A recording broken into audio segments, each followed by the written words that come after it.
Is not, based on that ruling, will not get his day in court. A death row inmate denied a stay of execution. And that is where we begin tonight at 6. That death row inmate, Bigler Stouffer, will be executed on December 9th. That is unless Governor Stitt grants clemency or an appeal is granted by a higher court. News 4's Jessica Bruno is live at the federal courthouse with details. Jessica. Kevin and Jolene, the same judge involved in this hearing today denied the same request made by death row inmate John Grant and others. And then the 10th Circuit granted an appeal. The Supreme Court overturned that, and that led to the execution of John Grant. And Grant's execution was a big topic during the hearing this week. It's the closest thing we can see to justice for Linda. We can't get her back, so we got justice. That was back in July of 1985 at the trial of death row inmate Bigler Stouffer. Stouffer was convicted of shooting Doug Evans and his girlfriend Linda Reeves.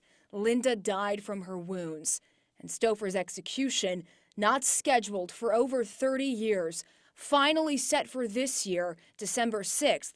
And on Tuesday, the judge denied our request to have Mr. Stouffer treated like all of the other individuals in the Glossop case.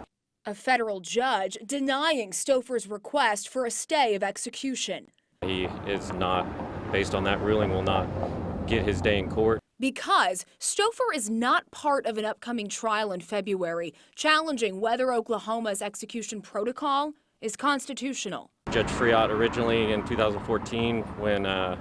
Stouffer asked to be a part of it pro se, he was not allowed to enter at that time, and so when the execution dates were set, he was not in that case, and so we, filed this proceeding. The controversy surrounds the first drug in Oklahoma's 3-drug lethal injection cocktail, midazolam. You might remember media witnesses who watched the recent execution of John Grant describing violent vomiting and convulsing after midazolam was administered. But during testimony on Monday, the state called an anesthesiologist, Dr. Irvin Yen, who was running for governor, to the stand. He witnessed Grant's execution, and he called it regurgitating instead of vomiting, blaming a full stomach that Grant likely had from his last meal that morning.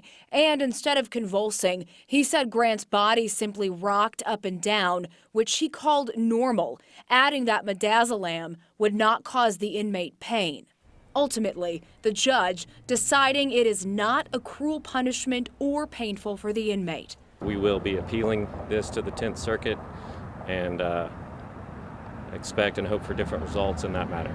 And regardless of what happens with that appeal, Stouffer still has a chance at clemency. The Pardon and Parole Board last week recommending his sentence be commuted to life in prison without the possibility of parole. The final decision now up to Governor Stitt. I hope that he will look at this case, see that Mr. Stouffer has maintained his innocence. And it is important to mention that Dr. Yen is being paid by the state to testify. Also, that appeal that I mentioned has now been filed, and the AG's office had no comment today. Reporting live in downtown Oklahoma City, Jessica Bruno, Oklahoma's News 4.